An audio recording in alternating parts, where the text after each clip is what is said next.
Now then, people, it's Joe, all Leeds TV, and it's Monday night football time. So, a bit of a difference this time. Sorry, I'll put my collar down. So yeah, it's coming with a bit of a difference. Obviously, we've had no games to sort of do any post-match review because it's been the international break, which is a load of shite. But that's finished. You know, that's going to be finished soon. We've got a game coming up. But what I thought I would do, because I noticed, you know, I do follow Phil here. I follow the guys at the Yorkshire Evening Post, mainly the Oracle Phil here. And what he's done is basically rated the players from, you know, the opening 12 fixtures that we've had. So what I thought I would do, a bit of a spin on it, is have a look at his comments on our players, see if I agree, disagree, and just add a bit of light to them. Why not, eh? See if the Oracle knows as much as you think he does.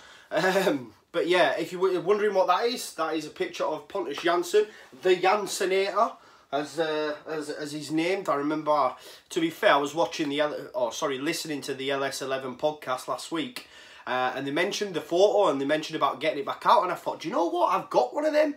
I remember winning a competition, I think, on Twitter to get one of them photos or prints. So I dug it out and I thought I'd stick it on the wall. So yeah, the Janssonator, and he's well and truly back, isn't he? And while we're on the subject of Jansson, you know, there's obviously, as we've found out today, he's going to be charged. Most likely get a fine from the FA for saying basically we were robbed and the referee was shite, which, you know, all of us agreed with. But it's come out now that he's going to be sanctioned for that, and he's going to receive some sort of fine. So on the back of that, obviously tomorrow, I don't know if you've seen, I'm quite excited. I'm going to be down at the Talking Shut, or LS11, or Proper Sports Studio, if you will. And you know, I'm going to be involved in their podcast, so make sure you you watch that, guys. I'm really excited. You know what I mean? It's going to be class. Ryan from the Pigeons is going to be there. And obviously the Talking Shut guys, I'm going to be, you know, talking about the Jansson and the FA and the whole debacle, really. And I know we're looking at setting up a crowdfunding page. I think a lot of you have seen it on Twitter.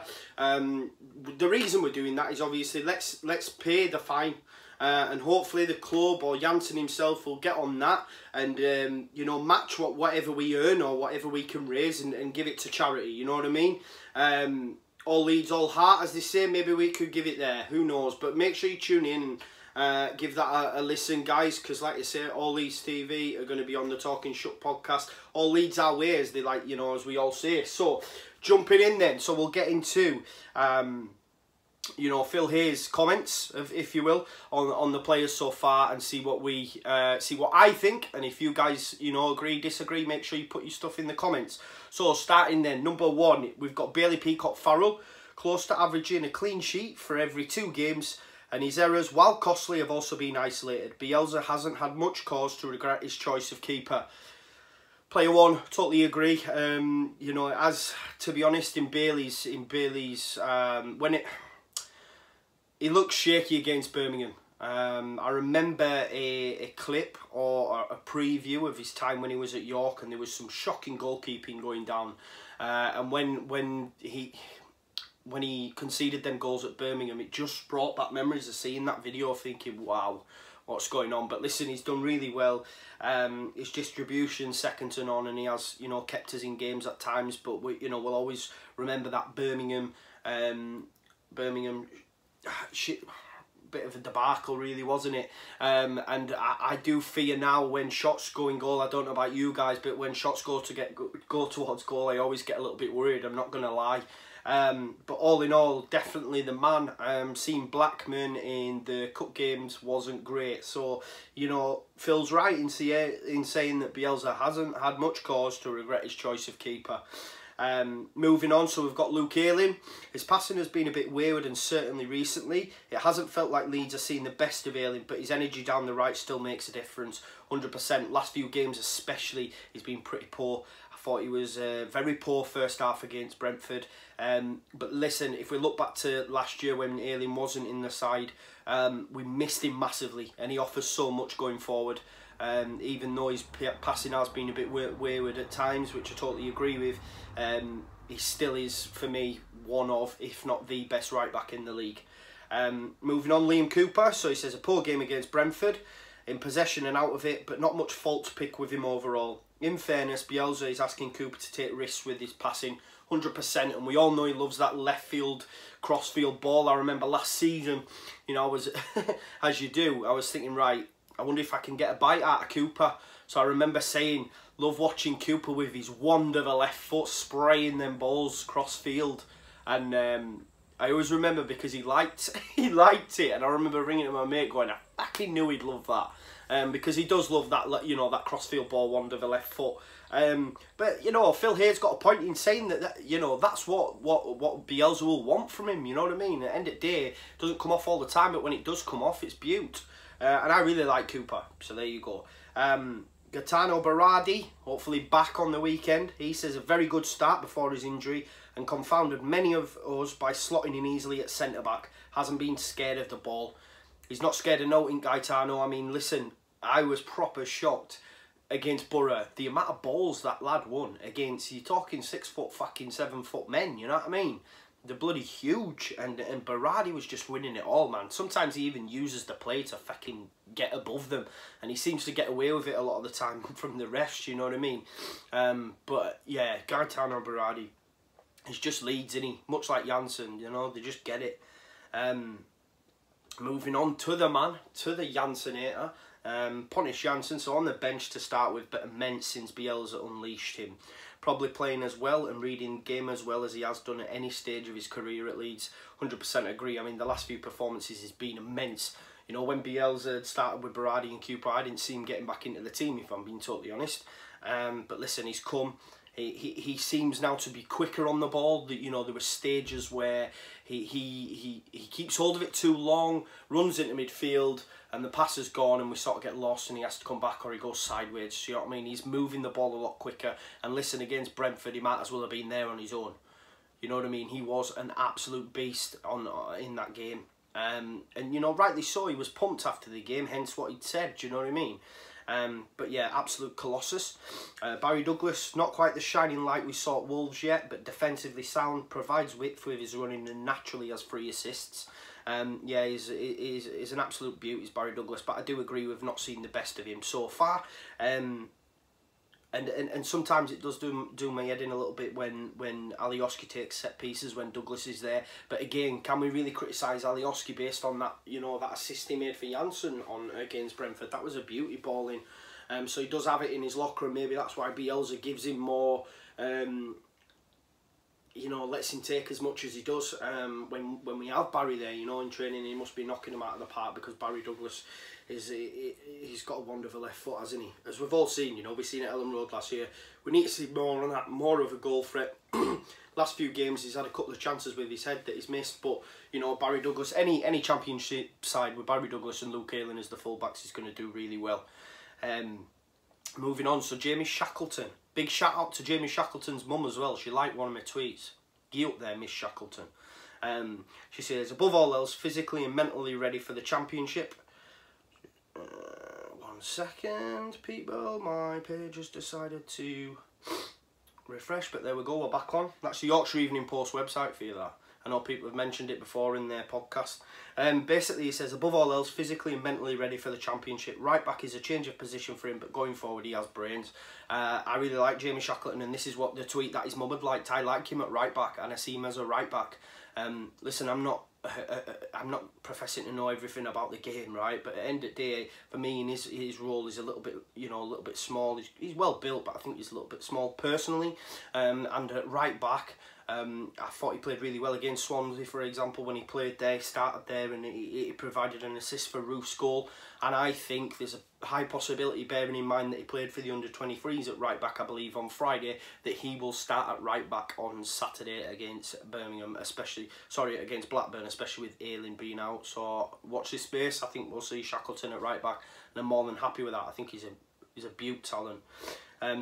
Calvin Phillips, KP, the mop. So it says transformed by Bielsa, which isn't to say that he doesn't still have off days. We've seen them, you know, and he's been brought off, but what ahead of him to come back stronger? He said he's shown the discipline to play as Bielsa wants him to, and raised the accuracy and variation of a distribution dramatically. Listen, Roberts' goal against against Millwall, against Preston when we won 3-0. He knocks that ball over the top, which Roberts runs onto and chips over the keeper.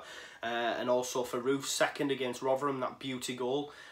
He was the one that threaded the through ball to Roof to run onto and score from that acute angle. So, you know, can't see him fairer than that. You know, his passing has come on tenfold.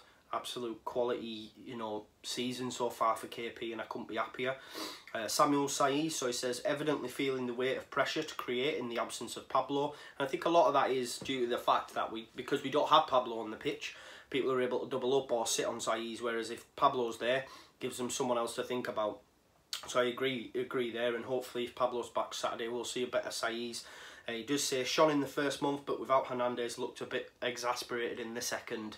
I agree, and I think he needs to offer more goal threat-wise. He seemed to do that a lot more last season than he is this. You know, and I made a good point to my brother friend. I said for me, Saiz is one of the best players in the league, and I stand by that. But he says, listen, for one of the best players in the league, what's he got? 1, 2, maybe 3 assists and no goals. You can't really say that. And you know what? The stats sort of back my mate up. He is a Borough fan and he does hate Leeds, but there you go. But listen, I genuinely think with Pablo back in the side, we'll see the Saiz that we did last season and in the first month. You know, I genuinely feel we'll start to see a better Saiz, because he has looked a little bit of shadow of himself, but I think that's due to the fact that he's there on his own at times, you know, trying to be the main man. Moving on, Matthias Klick. Another who has morphed into a quality championship player under Bielsa. Effective between the lines and has clearly got into his head that he's here to score goals too. And agree, and I go one better in to say he's not just championship quality for me. I see Matthias Klick being a Premier League player. And if we don't go up, there'll be clubs sniffing around him. Even if you don't go Premier League, I'm talking top divisions across Europe, we'll be taking a look at Matthias for me, because he's been absolutely unreal. And he continues to oppress as well for Poland in international level. So for me, he's been my player of the season so far. Pablo, so Phil goes on to say, Pablo Hernandez has been missed by Leeds, whatever Bielsa says. Shares the attacking load with Saiz, came up with goals and assists in August and has a touch of quality above everyone else. Absolutely agree, and if we look at that goal against Norwich, for example, it was a beauty. And long, you know, we want that magician back, and hopefully on Saturday Pablo will be back. Adam Forshaw says a victim of injury and of Klick's form, but when he comes off the bench you can see that Forshaw is going to be useful for Bielsa at some stage. Probably will be useful, but for me, I don't think he's been that great, to be honest, when Forshaw's come on. You know, he's come on late in the game, don't get me wrong, but there's times when he's had pot shots at goal and they've gone wildly over or wildly wide. And I know it's difficult coming into a game, you know, when it's moving so fast and you're coming on late on. But I've been pretty disappointed with Forshaw, to be honest. I know he's not had much game time, but when he has come on, I've not thought great things. So that's probably the one thing that I disagree with the Oracle on there. Yeah, I don't think he's been that great, to be fair. Jani Alioski, split an opinion. He said offside flags are his nemesis and some of his performances have been average, but he works like a beast and there is always the chance of him producing something. 100% agree. I think even the game where he scores late on against Birmingham, where we 2-1, he was shite that day, really bad. But he came up with that moment, didn't he? He scored, and no one talks about it because he was absolutely shocking and we lost 2-1. But I agree with Phil there. You know, look at the assist, for example, for Jansson's goal, and I always go back to that performance against Forest last year. I thought it was great, and there is a player there, but definitely needs to improve for me. Jack Harrison, so got a precious goal at Millwall and gave Preston the run around, but as a whole Leeds haven't seen the sheer talent which Manchester City rate so highly. I agree. I think for me it even goes back to the Borough game. I thought he played really well against Borough and surprised a lot of us because we missed Pablo, but he came in and he did a good job. He then scores that goal against Millwall, which they called a P-Rowler, and then he, as I say, was quality against Preston, but since then he has gone off the boil for a bit, and I was saying when Pablo comes back in, Jani Alioski drops. But after Alioski's performance against Brentford, I think Harrison comes out of the side. Don't know what you guys think. Lewis Baker, so little cameos here and there, but he's camped outside the starting lineup at the moment and hasn't been able to dislodge anyone. And I don't see him being able to dislodge anyone anytime soon. He nearly came on and scored against Brentford, but I do like him. I do rate him as a player, and I think he's ideal for coming off the bench, but I can't see him starting many games. if any at all, really. I can see maybe FA Cup early rounds. But yeah, especially when you've got Pablo and HAYS in the side, he's going to struggle to get in, and Matthias Klick for that matter. Jack Clark, so can only judge him on 20 minutes against Brentford, but he has poise and balance, and the atmosphere at Ellen Road didn't bother him at all. And I think we're all excited to see more of Jack Clark, 100%. Roof's the next one. Cannot wait for this boy to be back on Saturday, you know. He played in the under-23s on Friday, and both him and Berardi scored, but, you know, to see Roof straight back on and scoring goals, regardless of what level it's at, the fact that he's come on and scored straight away, you know, speaks volumes. And I, as a Leeds fan, can't believe how much he's turned his career around at this club, because we were all ready for him to go. You know what I mean? We were all ready to pack his bags and put him in the car on his way to Reading, I think it was. So to see how vital he is now, it's just great, and I'm buzzing for him. But Phil here says this is no criticism of Roberts, but Roof was on a different level in August, which is why he won the Player of the Month award. He goes on to say, in that form, Leeds will be at their best with him up front, 100%. And I do think, and I know, you know, I don't want to jinx it, but I think Blackburn could be on the end of a hiding. Moving on, Patrick Bamford, one flash of magic away at Swansea, showing that he's more than a poacher, but won't play now until the new year because of a ruptured PCL. You know, and I can't wait for Bamford to come back. Like I say, we didn't see much of him. He did score in the cup. He also he led on the assist for the second against Swansea. You know what I mean? He's got bags of potential and bags of talent as Paddy.